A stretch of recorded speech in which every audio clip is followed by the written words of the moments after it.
What's up, guys? In this tutorial, I'm going to show you how to rename your FortiSwitches.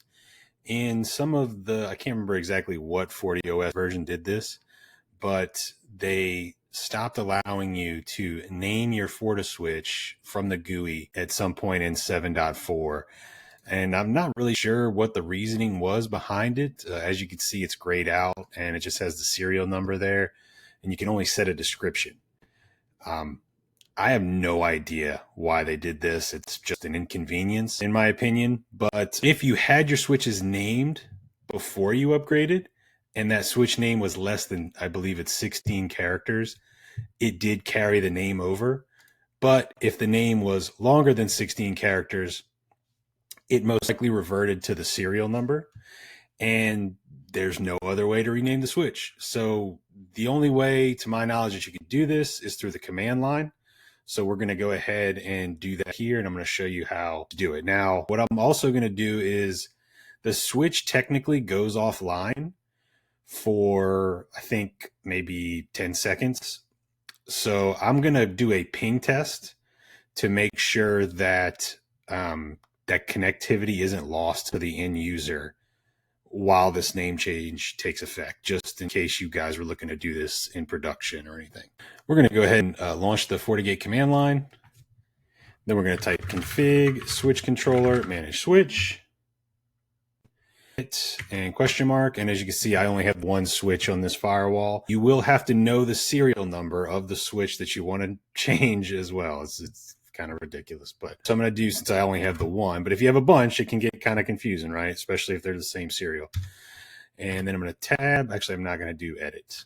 Apologies. You're going to type rename and then the serial and then the word to, and then you're going to put the name that you want to name it. So I'm going to do home MDF switch 1.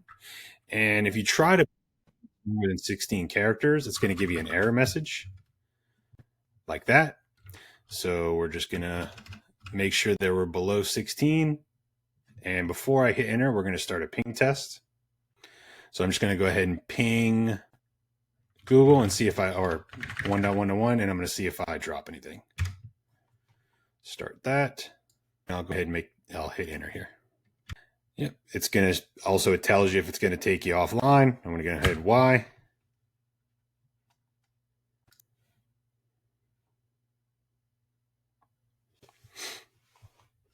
Doesn't look like we lost a ping. So let's go ahead and see if our name change. Oh, and type in. Let's see if our name change took effect. And it did. Okay, so we double check here. We did not lose a ping. So if you are watching it closely from the GUI, you will see it go red for a couple of seconds and then it'll come back. Doesn't look like it impacts network connectivity when you change the name, so that's great. Yeah, so I hope this was helpful for you. If you have any issues, drop a comment down below. Also, if you want to see me do a specific thing related to Fortinet or Cisco or networking equipment that I may have laying around, or just other subjects that I've talked about in other videos, go ahead and suggest something in the comments. Or yeah, and be sure to like and subscribe. So thanks for watching, guys. I'll catch you in the next one.